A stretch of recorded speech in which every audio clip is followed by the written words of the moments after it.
Hi, guys, and welcome back to another episode of Pass the Syrup, the estate agency podcast run by estate agents, featuring estate agents for estate agents and letting agents. I always say estate agents. I put everyone under the same bracket. I know it's not correct, but estate and letting agents. We are passing the syrup around, in essence, to sweeten up some of the waffle. There's a lot of waffle in the world of estate agency, and actually, I'm on holiday right now, and when I have my waffles in the morning, they taste better with syrup. So that's what we're going to pass around. That's what we're going to do. 3 great guests, as always. Sorry, I say as always. If you watched last week's episode, I was on my own. I was stuck in Cyprus, and I'm still stuck in Cyprus. That's what this background is. This is actually a room that we're staying in. It looks a bit strange and like a little bit like heaven's behind me with a light coming over, but it's just Cyprus, really hot, humid, lovely Cyprus. Anyway, waffling on already so early.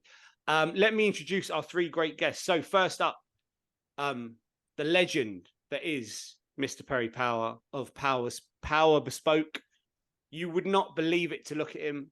21 years in a estate agency, best skincare regime on the planet, no doubt about that. Power Bespoke approaching 10 years. Fantastic business. Perry, how are you, mate? You're very well, thank you. Yeah. And the whole skincare regime is just have loads of kids. That's pretty much. Keeps you young, apparently. I don't Not know. making How many kids do you have? Not making the kids. I didn't refer to that more. They keep you young by keeping on your toes. Well, I'm glad you got in there first. How many have you got, Perry? 4. I say loads. I've got 4. Yeah, I've got 3. So I guess I've got 3. 3 makes you look older. If I have a 4th, I'll start to maybe Benjamin Button it and work Benjamin backwards. Button it up. Exactly that. Okay, all right. I can live with that. Well, good to have you on. Next, we have Miss Victoria Brookes, who is, as you can probably tell from the background, a member of the Moss Properties team up in Doncaster. Approaching 2 years in agency, client manager, specifically covering the lettings world. How are you, Victoria? I'm good, thanks. Keeping busy. Good. Thanks for having me. Thanks for having me on the podcast. I like that prompt. Keep him busy. Let's keep this. Yeah. The girls from Doncaster, let's get it done. I'm here. I'm ready for you. But let's move this forward.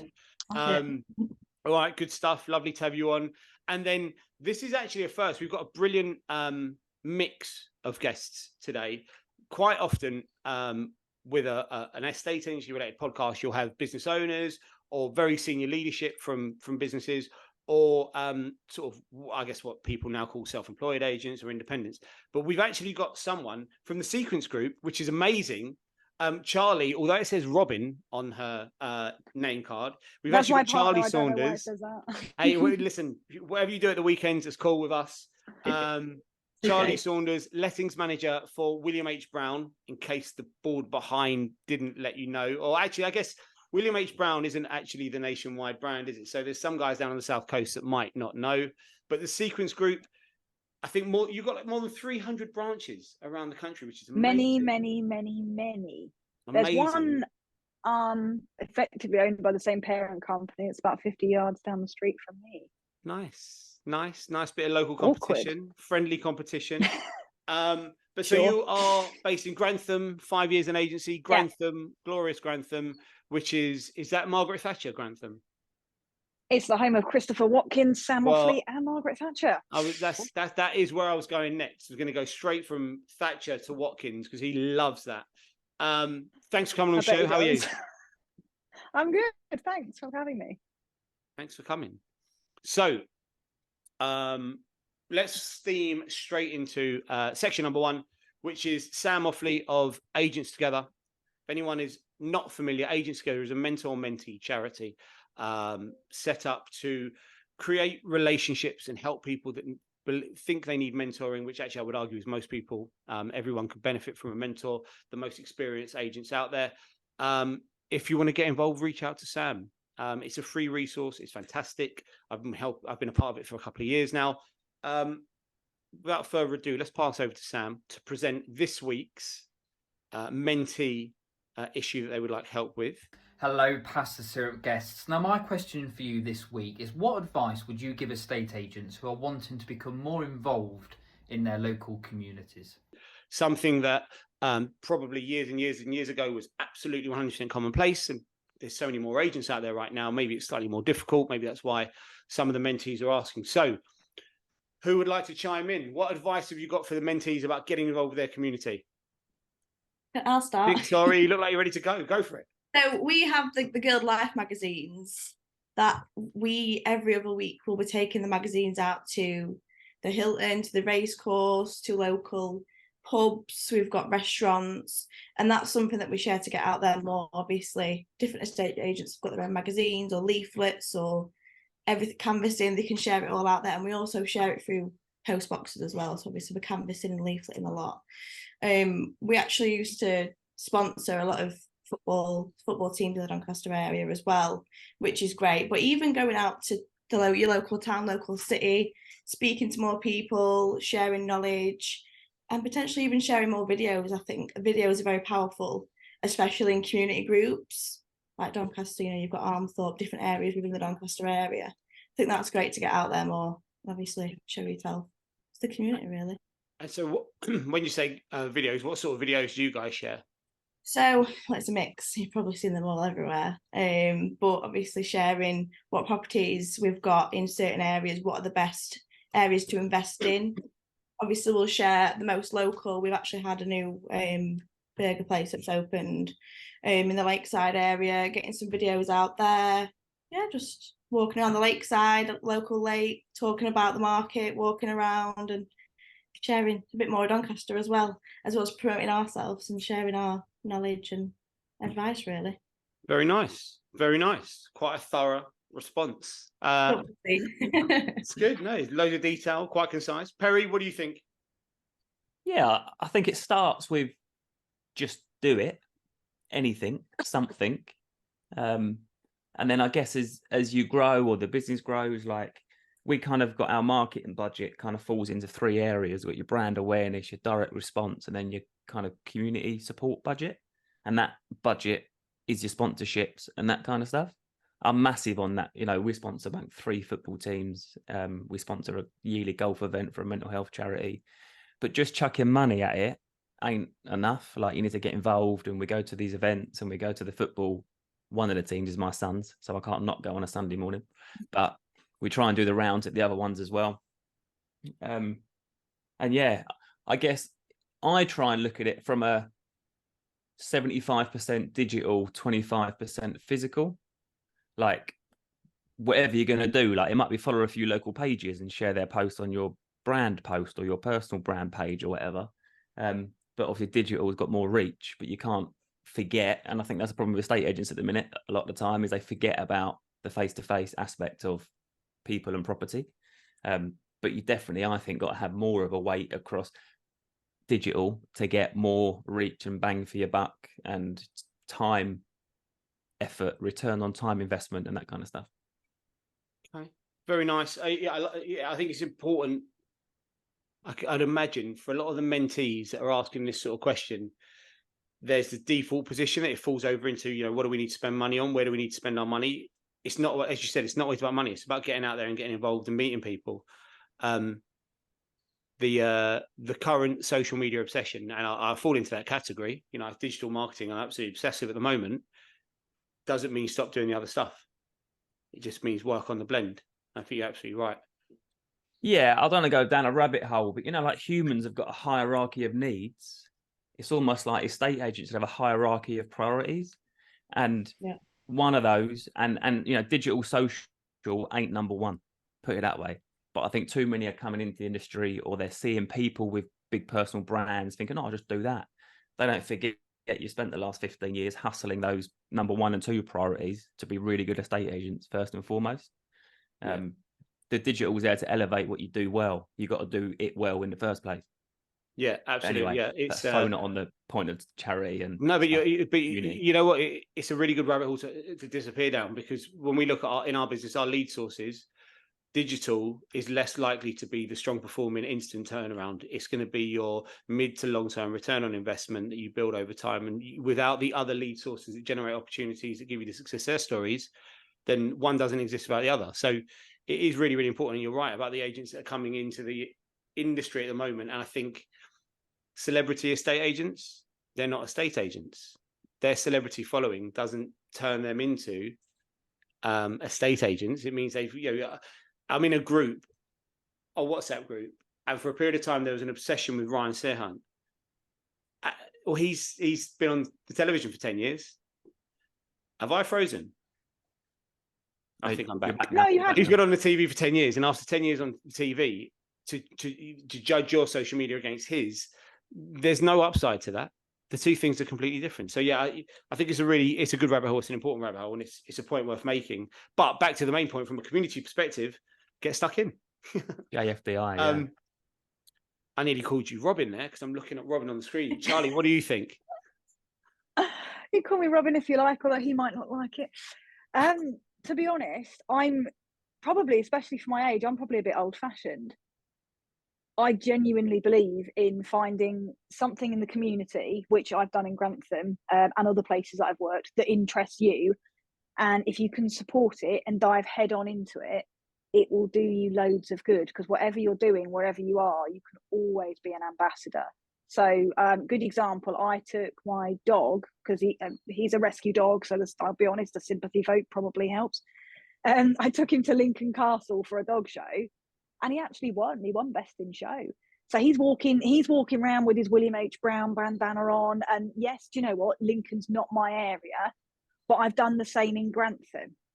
And it's something that I'm interested in. And everybody I meet there that I talk to will ask about why he's wearing the bandana, and then you explain what you do.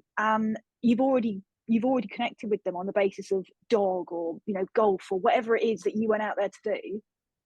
And you can then build a relationship on that. And those ones, to be honest, those ones last longer than the ones where you might have a conversation with somebody for 5 minutes on social media. It's incredibly important to have social media. And I would never, ever say that you shouldn't have it. You should absolutely invest in it. But sometimes I think old-fashioned estate agency and being part of a community or making yourself part of it. Because I don't live in Grantham. I live like 45 miles away. But I will make myself part of that community. I spend quite a lot of time around there because it's the most important thing I can do. 45 miles?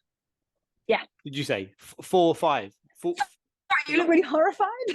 The half of 90. Okay, just for context, I used to live in Lincoln and I was a negotiator in York. So this is fine. Wow. I like my job. Okay, no, I mean, that's good for you. That's some serious mileage, though, there and back every day. It's okay, I have a company car. It's fine. Okay, all right. What out of interest, what's that commute time? It's like an hour, but it's a stunning drive, actually, because you leave here, you can take all the back roads. Like, I don't hit the A1, I don't go anywhere near any of that stuff. All I do is drive through the glorious cliff villages between Lincoln and Grantham. What's not to like? It's stunning. And just listen to all your estate agency podcasts on route. I listen to loads of podcasts. I make business calls. I get a lot of stuff done in that hour I'm going to or hour I'm going from. I always have. I'll be honest, I also listen to audiobooks, and sometimes it's my time to decompress or to get ready for the day. I don't think I feel the same way about it that most people would, but it works for me. Good for you. Yeah, the average commute in London is an hour. My travel 10 minutes, but over an hour. How long's yours, Victoria? I grew up in Surrey, though. 10-minute drive, not even that. That's brilliant. Nice. That's brilliant. Right. I grew up like traveling into London, so maybe that's why I think it's normal. Yeah, I mean, it's not. It's definitely not uncommon to do an hour's journey to work. Definitely not. But we've got way off subject. It just caught me off guard. 45 miles. Sorry. But yeah, you're right. Old school, getting stuck in. Completely agree. And if it's something you're interested in, it's like dating, isn't it? If you want to find a partner, go where you follow a hobby, and you'll find someone you have something in common with, and then it will last. Much more meaningful relationships than. I love that, though. I think it's very different. Like you said, with the dog with the bandana, you're going to be remembered compared to just speaking to somebody in what you're wearing in your average. People don't remember me. They remember my the dog. I'll send you a picture I don't afterwards, believe and you'll that, know Charlie. why. I'm sure people need to share the Instagram page as well, so I can see that. They do notice the dog genuinely. Like, they don't remember me, but they notice him, and I shamelessly will use him for marketing. Well, I can respect that.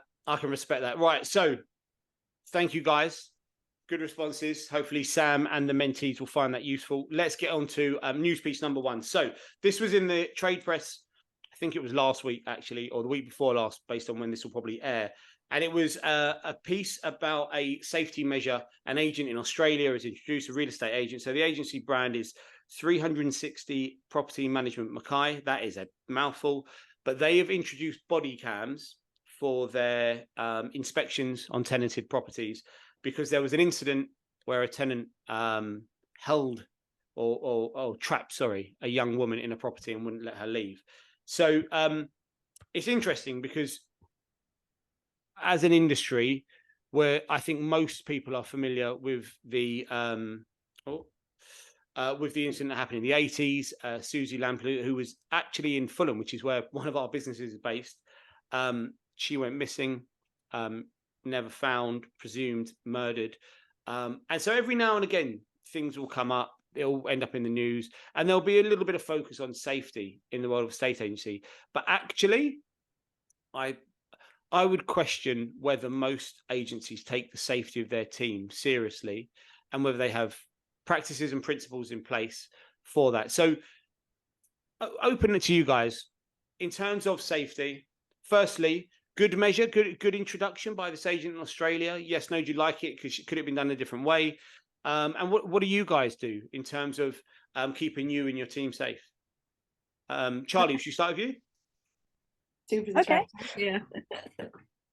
I can see why they've done it. It's quite an extreme reaction, but they've undergone an extreme circumstance, so it's probably directly proportionate. And when you read through it, they've clearly consulted with their staff and discussed what makes them feel safe. And actually, if you've gone through something like that, or even if you've never gone through it, being consulted with what you think makes you safe or makes you feel safer at work, it's pretty nice, because not all employers could say that's a question that they ask or an opinion that they get from their employees. We've got pretty robust safety processes in place. We are well, let's be honest, we are a giant corporate, so we do have a lot of structure, and sometimes things like this is where we probably, I would like to think, we excel. Having worked for a couple of different agents, not every office has the same approach. So we have a really robust process around safety. We've obviously got a set sort of, I don't know how to put this, a set alert that you can say that will tell people in the office that there's a problem without alerting the person that you're with. We have responses and specific responses for us to then take depending on what the person on the other end of the phone is saying. I mean, for an agent, and especially, maybe, well, not especially as a woman, but I think maybe we think about it more, because I think it's probably more prevalent in our minds regardless of what we're doing. But it's important for everybody. Like, I sat on a market appraisal yesterday, and just in my head noted that I'm sitting there talking to this landlord, everything's great, he seems perfectly lovely, but don't they all? And then in the corner of the room is a big pile of stuff with, some paintings and bits and pieces and a hammer and an axe. And you sit there and you note the presence of these things. And just in my head, I thought, just notice that those are there. Probably it's fine, but just make sure that you're very aware of what's going on. And he actually picked them up later on and said, "Oh, I'm so sorry, I forgot to clear this out from all the reno work I was doing. I don't want you to think, I'm some sort of murderer and you're the next Susie Lamplugh." And he laughed, and I stood there and thought, it's not really funny, is it? Wow, that's literally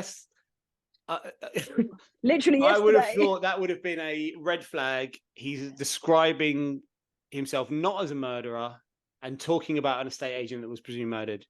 I'm surprised you didn't run out of the room. That's quite extreme. Not. However, do you know what? Surprisingly, having got to know the guy better, I don't think there is any threat there.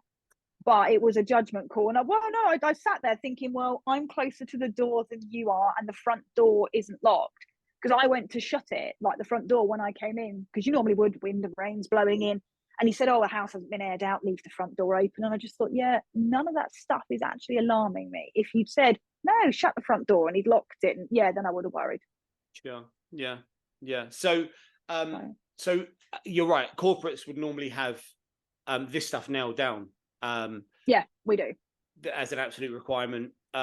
just to put some colour, because I think some businesses, as you rightly pointed out, don't have this covered off at all. And so what you were talking about is early on in your response was, if someone's on an appointment, maybe on an appraisal or a viewing or anything like that, and they feel unsafe or threatened, they can call into your branch and they have a set statement to make, which the person who's in the room with them won't know it's a trigger, but you'll know that's a trigger that they feel unsafe, which is, I mean, we have the exact same in our business, but for someone who doesn't, they might not be completely understand that. And it's something they should definitely set up. Yeah. I haven't had anything specifically like this before working for William H. Brown. I've had similar things, but nothing quite as specific. And actually, I really like it. It's nice to know that we've got that, but then we've also got other things we can use. So we could use things like the Stay Safe app. That's literally designed for all of us, keep us safe. Yeah. And it's free. Why would you not use it? Yeah. What about you guys? Victoria, what do you think? What have you got in place to ensure the safety of your team? Yeah, so firstly, I agree with the body cameras, because again, women, there's obviously a lot of women estate agents that are going to viewings themselves, meeting landlords, doing inspections with tenants. Obviously, there's men, women, mix, everyone. Sorry. So yeah, I think it's a good thing that they've put that into place, and I agree with that. Procedures. So we obviously, when we first started working, we have a lone working policy that we sign. So stating obviously certain procedures. So every appointment needs to be in everyone's diary, so you can see exactly where they are at what times and who they're meeting. Obviously addresses for all these appointments that we're going to for tenant, even if it's for tenants as well. So if anything worst case scenario does happen, we've got their address, and we do a bit of stalking on socials as well. We have a look at the, what they look like, where they're living, or who they're living with, who they are. I don't know if you guys do the same thing, but we like a little Excellent. It's good, isn't it? So I do more of it than I'd like to admit, but do you know what? It's safety. You don't muck around with it, do you? Or if you get a bad vibe off someone on the phone. Yeah, you want to know who you're meeting, who you're going to be, who you're interacting with, and especially we've got our own work phones as well, so we'll share our location with the team in the group for the rest of that day. So I mean, we're always updating each other in our groups anyway. Obviously, Fran, my manager, is always like, look, update me once you finish your appointment, let me know how it goes, and everything like that, really. But I think even when I'm at the property, I kind of take procedures for myself, such as, letting the individual walk in front of myself. I'll have the keys in my hand, and whenever they're leaving the property, I'll make sure they leave before me, whether it's driving, walking, because obviously I'm driving my own car. I don't want them to see where, number plates, everything like that. It's just little things that I think women mainly think in the head that, God, someone might follow me or anything like that, really. But yeah, there are a few procedures, but I do agree with the body cam. Yeah, it's good. I mean, obviously I know Sanjay pretty well, and he's quite meticulous. And so it's Fran, to be fair. So that's great to hear. Yeah. You've got so many specific policies around it, and in essence, a policy around getting everyone to sign off on their understanding of what best practice looks like should something come up. I like the location sharing. We don't do that in our team, but that's a really good idea. So at any one You time, can do it with Stay Safe. We can spoke at once then. Say that Yeah, again, it's great, Charlie. 'cause you can share it for hours and it can then cut off, can't it? So yeah, it's fab. What I is said you Stay can Safe do the app, same Charlie? thing with Stay Safe. It's designed for agents. So essentially, you can use it to share your location. So if you had 5 or 6 staff, you can see that person A is here and person B is there. And I mean, you're not going to see the specific house they're in, but you'll know they're where they should be. If they suddenly start zipping off up there, you think, well, that's not right. Yeah. Okay, that's good. It would well, also everyone should be looking at that people right taking now. cheeky breaks between appointments that they probably shouldn't as well. Well, yeah, that's one I issue was I at the can see that appointment. people. No, you weren't. What's Yeah. You look like you're in Burger King right now. What's going on here? Yeah, okay, right. Well, rather Burger King than being taken somewhere they shouldn't. Definitely. Perry, Yeah. what do you think? Body cams, good idea. Yeah, I mean, look, if it was needed in their situation, then for sure. I think the thing is, a personal safety and agents is everyone needs to take it really seriously. So I think at times I take it more seriously than the team themselves that are doing it, because I'm like, guys, come on, you know the procedure.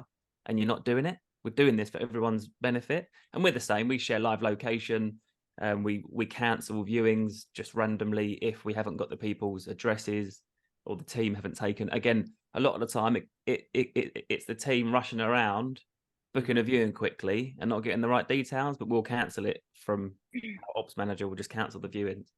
And I think it's so important, like we've got a safe word, all that kind of stuff. Everyone gets issued with a personal alarm, but they need to drop their live location in the WhatsApp group. And it's stuff like that, which people need to take, as much as the business needs to take very serious accountability, everyone needs to take personal accountability as well. And I think it's becoming way more important now with the whole personal agent self-employed model, because you can almost stalk the hell out of someone. The thing is with maybe traditional estate agency is you might not know who's bopping up for a valuation or a viewing potentially, but at least with the personal agent model, you know who's coming through your door and you can stalk, book, and yeah. So I think it's really important, really, really important. My concern around the personal agent thing and the guys that are working as part of a bigger group, but they're not necessarily interacting with other people in the business on a daily basis. It's that in our team, so we've got a self-employed team, which sort of we see them every now and again, and they come for their team meetings on a weekly basis. But actually, for the next few days, they could be out doing whatever they need to do. They're the team that don't report in that much. They're the team that don't. They're not in the office, so I don't know they're walking out on an appointment. It's in their diary, I'm certain of that. But exactly to your point, Perry, they don't always follow everything letter to the law. It's we're busy, we're doing this, we're doing that. I think you're absolutely right. And that's where the risk comes in. I think it's way more. I mean, it's maybe a bit extreme, but as economies get tougher, crime goes up as well, and people do pretty desperate things when they wouldn't ordinarily do desperate things. So we need to be conscious of that. Not that we're like a third world country, but be conscious. And also we've got the same kind of thing, self-employed agents, but what we put in place, which works quite well, is it's called like a buddy program. So each self-employed agent has got a buddy who's another self-employed agent, and they'll scratch each other's back when needed. Like if they're out for the afternoon, they might cover their client calls and blah blah blah. Equally the same with helping each other out on viewings from time to time. I guess it's more, we've got our dedicated viewing team that buzz around everywhere doing viewings, and they're at higher risk than most actually, because they're meeting more people, random strangers most.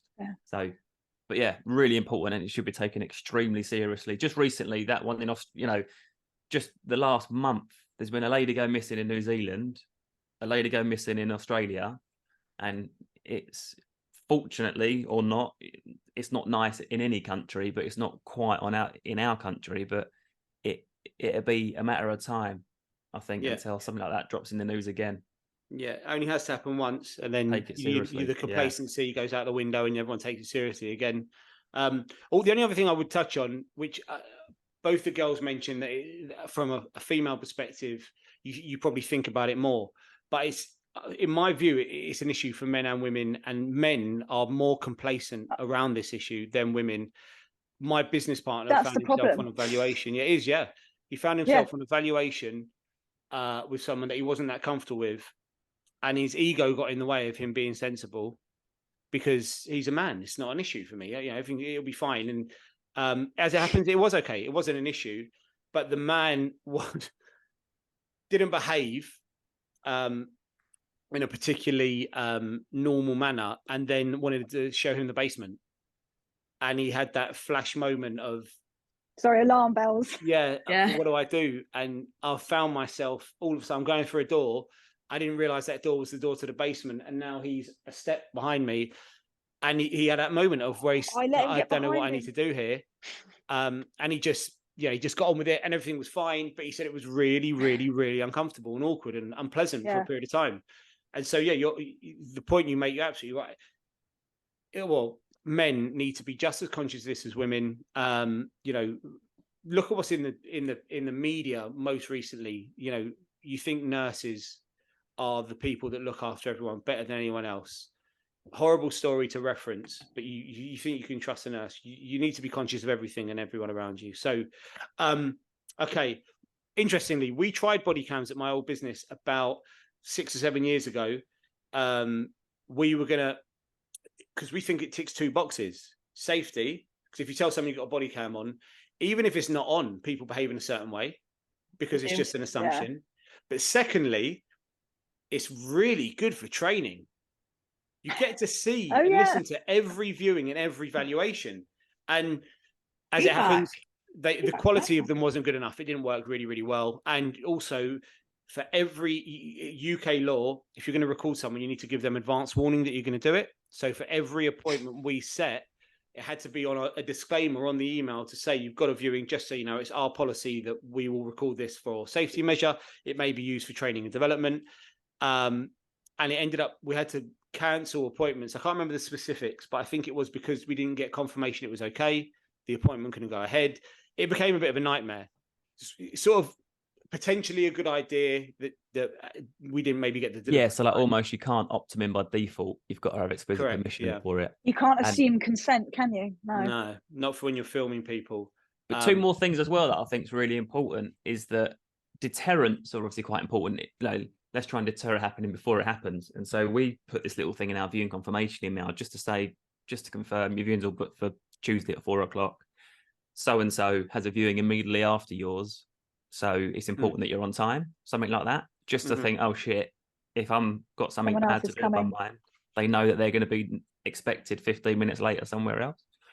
Can I see a dog? Yeah. Sorry, everything stops. There's a dog. And the other thing, Victoria made a really good point, and it ties in with just good estate agency, is like you should always be behind the buyer walking into a room anyway. Yeah. They don't want to look at the back of your head. They want to look at the room. So just good quality viewings help with better safety anyway. Like open the door, let them lead the way, stay at the door, let them go into the room, blah blah blah blah.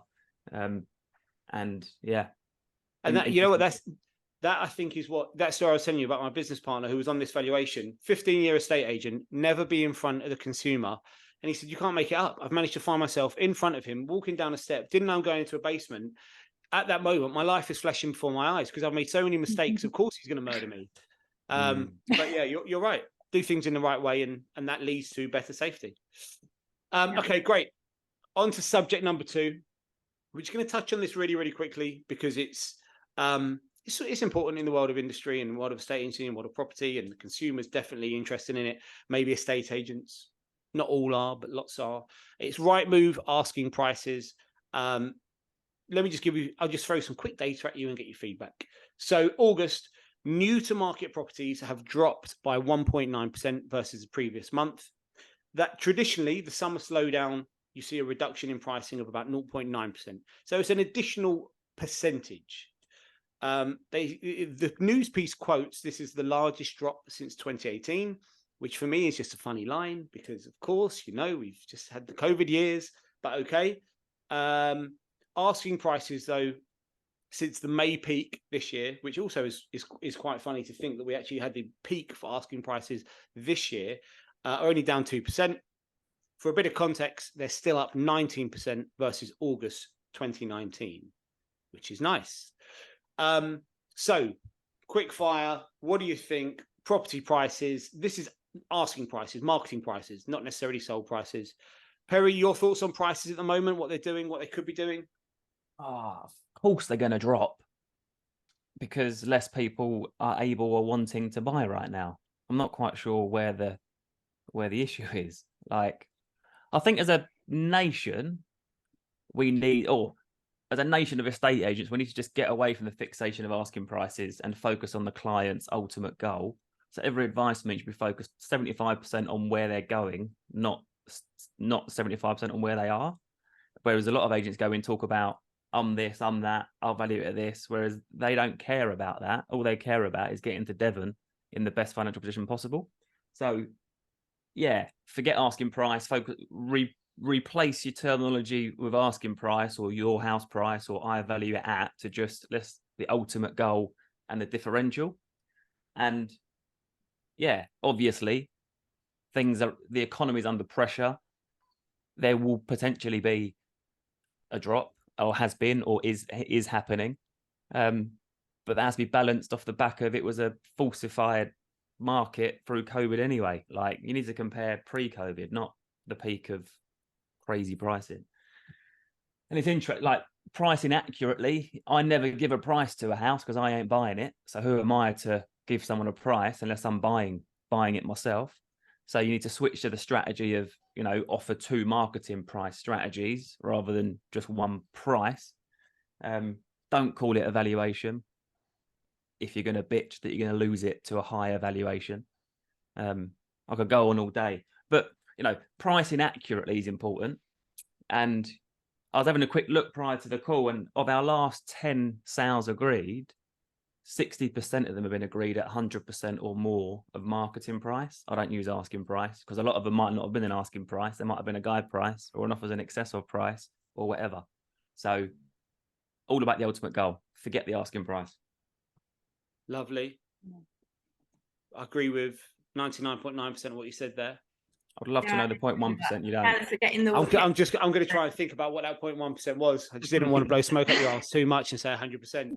But yeah, it is funny how we, I think as agents, how we frame things. We frame things for our benefit as opposed to the consumer. Yeah, for a pricing perspective and a pricing strategy, are slightly different model. Finding country slightly higher price point, and so it is not sort of standard mass market stock. But we like the guide price, and we definitely like the offers over price because it attracts the right amount of attention. But it's the main thing. You said it earlier on in your response was focus on the ultimate goal and look at the differential where they want to get to. You're absolutely right. Reframe the conversation for me around this. If prices are up 19%, does it matter that they're down 1.9% this month? It's a funny way to look at things. We do love bad news, don't we? What do you think, Charlie? What do you think around pricing? I mean, I suppose my disclaimer is I'm not a sales agent. What do I know? However, I'm lucky enough to sit in an incredibly successful and super dynamic sales office, and probably the most dynamic team as a whole that I've ever worked with, which is nice. So people talk about, oh, there's a drop and there's this and there's that. And I'm sitting there going, don't see any of that going on in here. However, the reason for that is that they're not, I don't know how to put this without sounding bad, but let's be honest, people are still going around occasionally pricing stuff like it's August 2021. No, it isn't. That bubble has burst. We are not where we were. And I'm sorry, but on what basis do you think lenders are going to lend on that price if someone actually pays it, and that someone can sustain the mortgage even if they would lend on it, assuming that your average buyer comes along and goes, oh no, that's a perfectly acceptable inflated price. There are the odd few agents still going around doing that, but the ones that aren't, and the ones that are pricing sensibly and pricing where they should be, are finding their sales get agreed in like 27 days. It's about 66 days, give or take, if you're having to go through listing, reduction, then sale. It's almost doubling the time it takes. And you know what's not in their interest of your client or you as an agent? You're going to get paid faster if you sell it quicker and don't lie to people. Why would you not? Robin, I'm joking, because yeah, sorry about that. I have to do something about that. I keep thinking, damn. But yeah, I looked again, our last 10 sales, blah, blah, blah, 27 days on average to agree them. And yeah, the market ain't dropping if you're selling it for what you suggested it would sell for. It's dropping if you put a house on the market at 550 and it ends up selling at 500. So yeah. Well, I met someone who said something really shocking actually in 2021, and they're not a sales agent that I work with or that I've ever worked with, and I don't think I could. But they said, oh no, we used to price things, and if we said it was 300, you'd stick another 10% on. And now during COVID, we put another 10% on top of that. And I thought, that's great. So who's paying that? Because I'm going to be honest, like I'm sitting here looking at houses myself, going, over my dead body, am I paying some price because you made it up? And I'm sorry, but I'm not sure the mortgage lender is going to disagree with me. And he said, no, it's fine. It's fine. It's not fine. It hasn't worked. 10 years ago, and I remember it now, I remember exactly the same. No, more than that, actually. Almost 14 years ago, I started at my first agency with a business partner. And the straw that broke the camel's back at the time, we'd just battled through 07, 08, different credit crunch thing. Oof. And the area manager came in and said to us all, right, the market's on the turn. whatever you think it's worth, stick 10% on, time into 12, 14, 16 weeks, and let's get them on. And I was like, I can't work with these monkeys. That's not how I want to work. And I went off and started my own. And the other Oh, thing, is that what pushed you? yeah, literally that one Interesting. conversation, I'm like, I don't feel right working. It's not just me that found that really shocking and just went, I'm Yeah. sorry, you do what now? Well, there was that, and I got an absolute bollocking. I mean, we were mid recession 07, 08. I got an absolute bollocking for going to sell a house for 700 grand to a cash buyer because I locked the office door and went to quickly go and do it. He was like, I'm outside, I'm cash, I want to view it now. And I'm like, bollocks. We had a 9-man office with just me plus one trying to run it, navigate it through the market. And they weren't like, high five for getting a house sold. I got a bollocking for putting a back in 5 minutes sign on the door. And I was What like, was your fee on that sale? I don't suppose you recall. well, probably back then 1.5%. So it was a good. Yeah, so worth doing. Yeah. Like, we've got a high street shop, we've got to keep it open. So at that point, 13 years ago, I started an HE with no high street shop. And here we are today with still no high street shop. But those two things are quite important, whatever it takes. That's interesting. So, so is that still going on, right? People are overpricing properties. That's the thing, is it? Yeah, I'm loving the second-hand business. Every area's got an agent that does it, like one specific one that goes round, and you go, oh, I wonder who's got that on, and you look at the price, and you know who's got it on from the price. Listen, do a little. If you do a tour of London, I assure you, there's more than one in every town in London. I assure you. Grantham a bit smaller than London, though. Yeah, I'll give you that.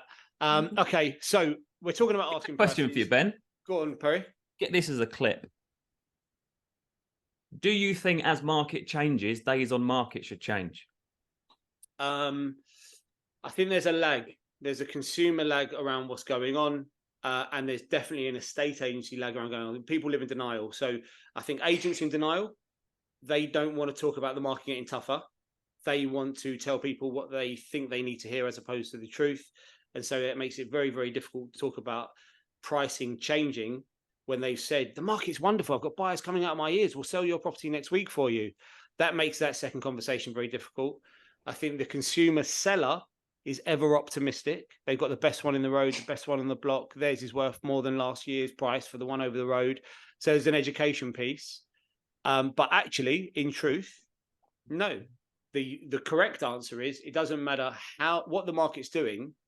If you look at the Scottish market, the property's worth what the property's worth. The price is dictated at the start of the process, and then a buyer is found, and that's why properties in Scotland sell much quicker than everywhere else in the UK. And that should be the same anywhere if people are giving absolute honest valuations. But I do sympathise, because it is difficult, because you are in essence telling your consumer, I'm afraid you're not worth what you think you are, and someone else over there is going to tell them it is worth what they hope it is. But no, it's a good question. I think there's property should. Perry, you know Jonathan Hanford. Me and him, I'm good mates with him. Finding Country Network, and he slaughters London agents because of the amount of time it takes to sell a property in London. He's in Leamington Spa, really lovely area of the world. Properties come on the market, they go quickly. I think their conversion rate is something like 70 to 80%. In London, you're lucky if you're selling 50% of the properties that come to market. So many properties take so long because they're coming on at inflated prices, and the amount of competition unfortunately encourages bad practice. And so the time to sell in London is so extended. That's a really long answer for your question. Sorry. Yeah, it shouldn't take longer. Is the answer. You just need to come to realisation, I think, don't they? A lot of vendors. Again, I'm in the office, I'm hearing things from the sales ladies where the vendors are wanting about 20, 30,000 more than it's actually really going to get, and it's just absolutely crazy. And 6 weeks later, they end up selling the property for what we've actually valued it at, and then that's it, and they move on. Nice to know you're right, though, isn't it? Yeah, told you so. Basically, we tried to help you in a nice way. I told you so, pretty much. And we know that the best price, every possible data metrics will say that the probability is that the best price is going to come in the first 4 weeks of marketing, right? Generally. So the 27 days on market, I think, is a great. I mean, don't get me wrong. Some are 2 days on. Some are 0 days on market, because some of those 10 might have been off market sales, and some are 67 days on market. We're not perfect all the time, but the average days on market. I think all that changes is the price it sells or gets agreed at in those 27 days. That's the variable, not the, I've been on 3 months and the agent said the market's slow. And it's like, yeah, it is slow for your asking price. So Yeah. we've got this kind of value at PowerSoak of simplify everything, and how that kind of transfers into be brutally, politely honest with people from the get-go. So in our advice meeting confirmation, it's, the market is different right now. We're not saying whether it's up, down, sideways, or whatever, but we'll be discussing how you're going to maximize your price in this different market. Yeah, I target property. Sorry. Go on, Rob, Charlie. I need I was you gonna say, Robin again. It's okay. Seriously, might as well just change my name and have done with it. I specifically target things that have sat on the market and haven't sold when I'm effectively shopping for investors. You sit there and go, right, look, that's sat there since this date. It's been reduced. This is where it started. This is what it is. This is not, again, I'm not sales. What do I know? But this is what I think it's actually worth. This is the yield. And I think it's been sat there long enough. They clearly they need to sell it. Otherwise, you'd have taken it off the market. You wouldn't leave it sitting there looking like there's something wrong with it. People haven't even changed the photos. They haven't given it some pizzazz. No one's done nothing. And you sit there going, there's a deal to be done there. So I'd target that. And I do send those to investors and go, there's something to be had out of this, because yes, the asking price says this, but actually I had an investor go and look at a block of sort of 4 like studio apartments, and it was on for what it was, offers over 220, and he laughed. He went, I'm not paying that. I was like, I'm not saying you should. I'm saying it's overpriced, and it's sat there still at the original price it went on the market at in November 22. And it's been sat there for donkeys. I was like, there's got to be some sort of deal. And he got it at an undisclosed, because I can't say yet, but a much, much lower price. Don't worry, we don't know the address. We're not on the hunt. Don't worry. No, with certain people, you would know exactly which transaction this was. So no.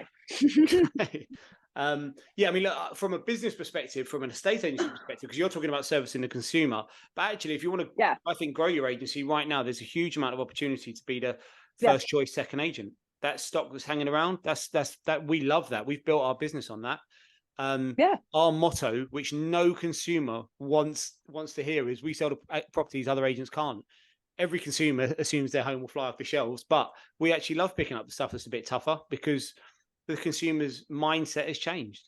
Victoria, let's finish up with you on pricing. I'm conscious that you're very lettings, but you mentioned that the girls in the office are dealing with difficult consumers right now. What do you think? I think it's just realization, like I've already said, to be fair, just coming to grips with what your property's actually worth. And I think, even like Charlie said, there's so many properties that have been on for ages and ages and ages, and the vendors just aren't budging. Like, no, I want it to be sold ASAP, but they don't want to lower the price or anything like that. But yeah, there's not as unfortunately, the consumer lag, which is really, really funny, isn't it? Because the most optimistic person on the planet can't get away from the amount of news about the economy right now. You just can't. Tell me about it. Yeah. You could turn on I can't think of one of the kids' channels now. You could turn on Peppa Pig and they're talking about the economy. You just can't get away from so I think the media is doing a lot of our work for us in terms of educating the consumer. You just need to make sure they're getting the right information in front of them. I say just like that's easy. The consumer is a difficult character. It's educating them the wrong way, though, isn't it? It's not educating them the right way. It's like socials and videos, even for myself as well, like educating the landlords about renters reform bill and stuff like that coming into place. It's actually us as estate agents sharing that instead of just listening to the news, because every time I'm speaking to landlords or investors, they're like, oh, this was said on the news, and I'm like, that's completely wrong. And that we're the agents in the market are actually dealing with it face to face. So I think it's just toxic. I think it's important as well for sales agents now to learn and understand, and a lot of them maybe won't if they've only been in the industry a few years, that there's a third reply to an offer. Obviously, you got your accept and you got your refuse, but there's also, you can go and use that offer to make that relative in that ultimate goal perspective. And that happens so much. I know, John, we didn't want an offer at 520, it's on at 550. Just go out this weekend, stick it in your pocket, see what happens, go and view some stuff. They fall in love with something they love. That 30 grand under asking offer gets him, because they're cash or no chain or renting, enables me to negotiate a 50 grand discount on his next purchase, and then he's 20 grand better off. If I'd just been like, okay, John, I'll refuse it, then no deal, stopped him moving house. So, and you have that conversation at the set to sell meeting, if you're doing that, which you should be doing that right now, and you build into your pricing and your proposal, your plan B. So you agree that after 8 to 10 viewings and 4 to 6 weeks, if you've got no offers, this is the price we're going to change it to. So there's loads that people can do to help. It's all right saying, the clients are a dick, which that I hear not often anymore in my own business, I can assure you. But I've heard it all the time. Oh, the dickhead choose a higher estate agent. Well, maybe you didn't do a good enough job. So it's really, we're the professionals. We should be holding hand and guiding, having those tough conversations, have a target price. And if we don't get that target price, and I get lower offers, I am going to be suggesting you go out and view properties with it in your pocket and see what happens. If you don't, we should be educating our buyers as well, because that's not happening either.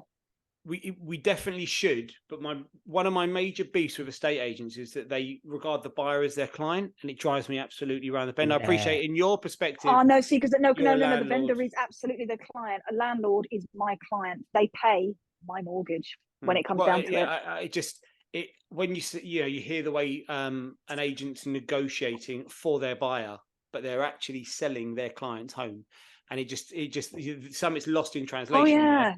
No, I don't mean advocating for the buyer. I mean teaching because I've done it with tenants where they've said, oh, well, I'm going to offer this. Yeah, okay. I'm going to be honest, price not really negotiable. However, we're going to have a discussion about that, and I'm going to explain why it's not, and explain to you how prices on lettings can be negotiable and in what circumstances. Just that is not a circumstance you find yourself in right now. If you do, this is how you do it. So for the moment, my client's looking for X, Y, Z, and that's fine. If you're not going to offer that, I will put the offer to them. They will not accept it. I can tell you that now. So it's up to you if you want to waste all our time or you want to make a serious offer. Generally, it results in the answer that I want from my client. But also, it's preventing the buyer or the prospective tenant wasting their time and going, oh, I think it works like this. Well, no, it doesn't. But actually, here's the why as to why it doesn't do that and how it does if it does. Yeah, even in our office as well, we state before any viewings, look, the landlord or vendor is not looking for any less than 160. So yeah, we don't want to waste our time. We don't want to waste your time. So let's not set realistic expectations for everybody. Exactly, because we don't want to waste our time going out to the property and they're like, oh, I'm going to offer 155. Well, no, that's just a waste of my time and a waste of yours. So move on. Yeah.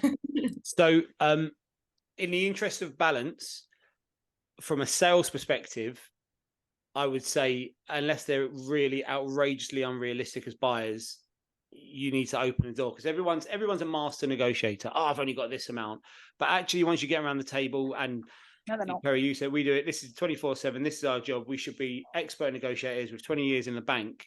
Everyone starts here, someone's starting over there. Our job is to bring them together and get what the client wants. So just from a lettings perspective, I know it's crazy right now, and you can absolutely dictate what, for your client can dictate what. No, I can't. No, they can't actually. Really? I can't. I know they can't.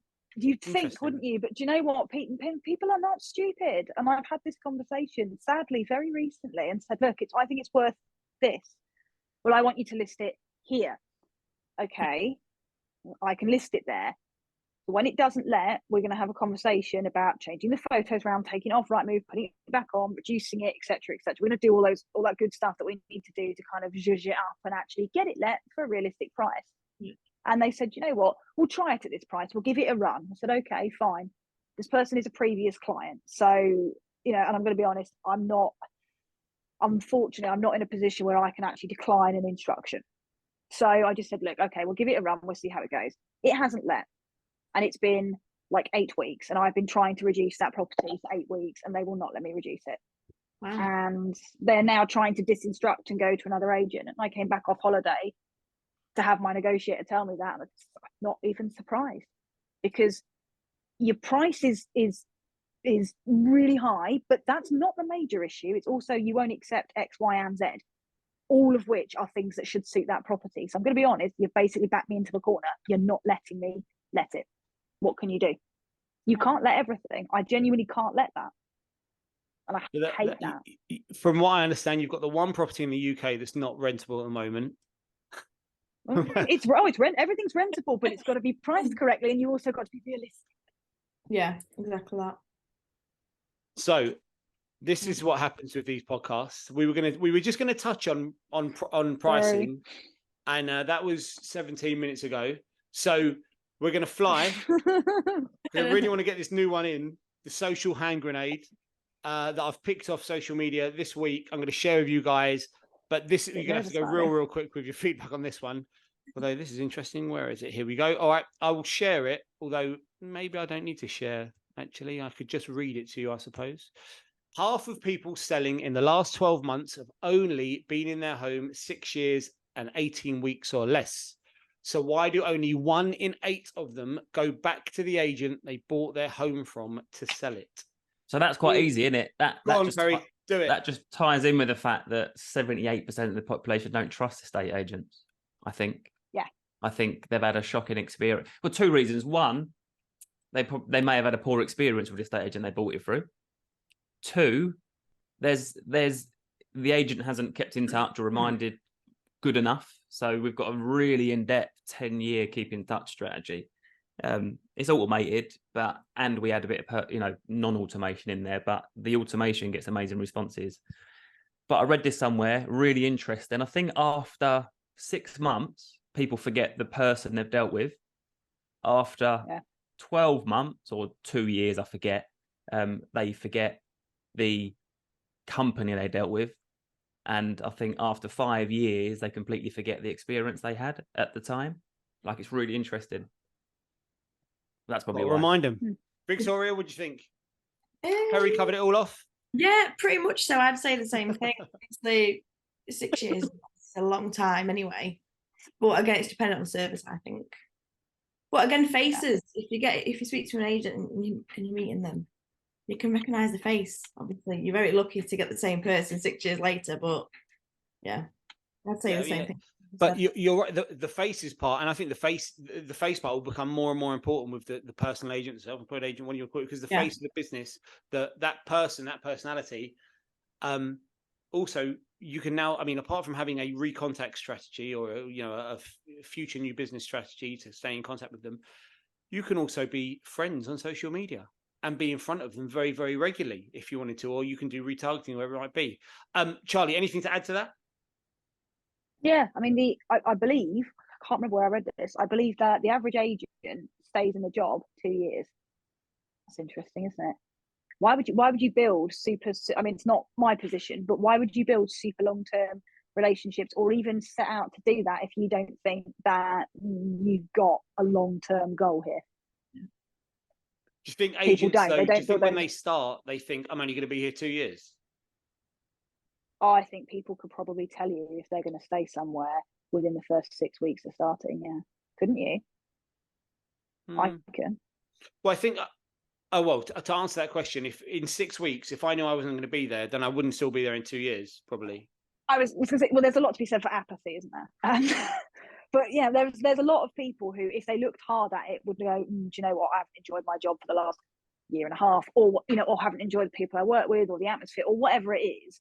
And actually, if people were happier in what they did, and they were kind of nurtured and brought on to pick the right career, make the right career choices for them, that will be reflected in the service they offer to their clients, to their buyers, to everybody, and you would find more people returning to the agent. Hopefully, I mean that's the goal is that people return. I think the other thing we do in this industry is we tar everyone with the same brush. And that's true. I like to think that the 4 of us are probably pretty good agents and care about our consumer base and our clients and the teams around us.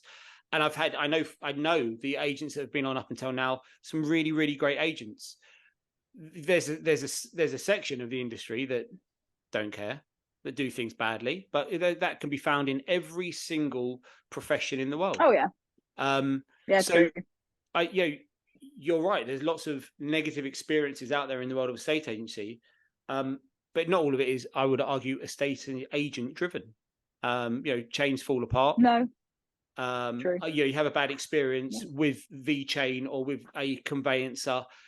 you just remember that I bought through this party and it was a disaster. But actually, People do the attribute a individual lot could of have been that to wonderful, agents.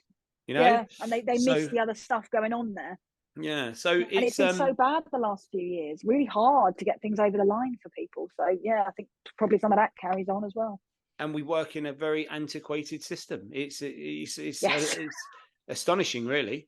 So it's not set up for the best consumer experience at the moment. No.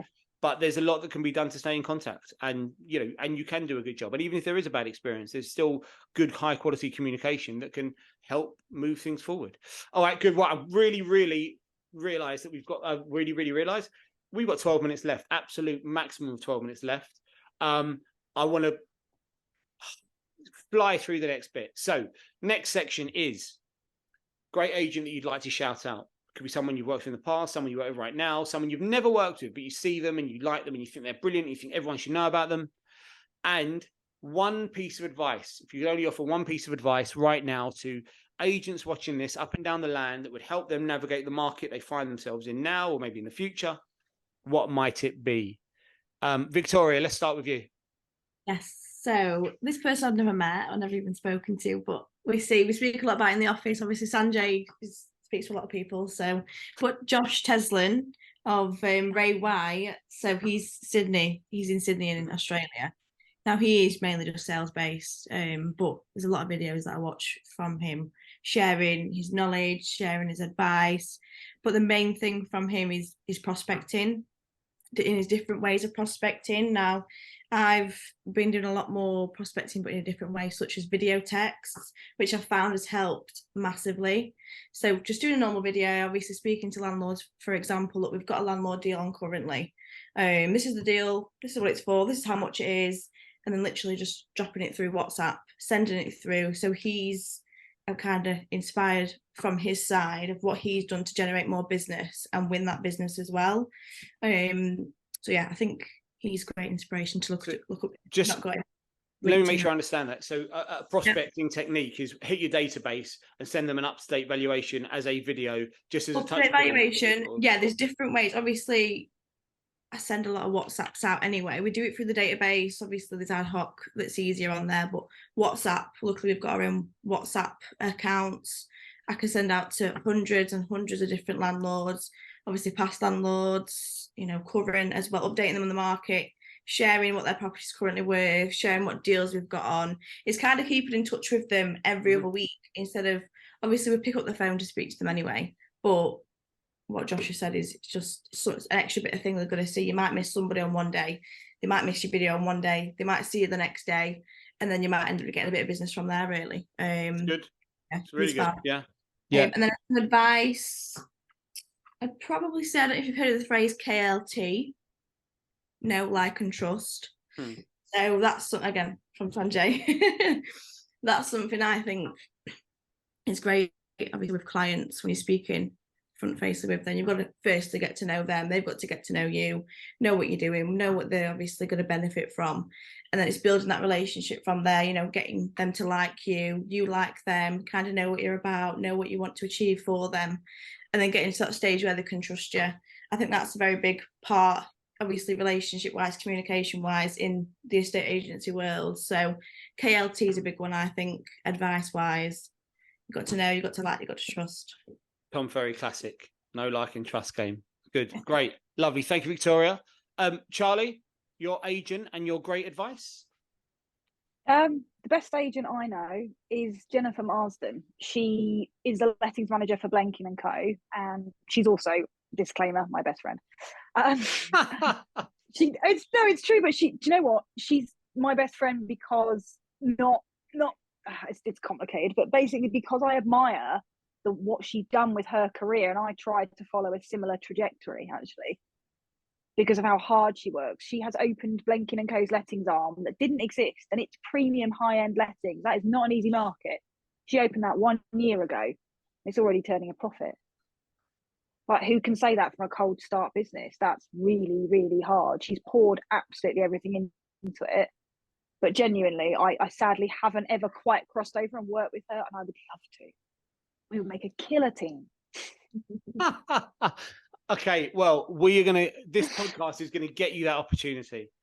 Okay, we're gonna force the hand, and put She you. Two works in together. York. It's a bit far again.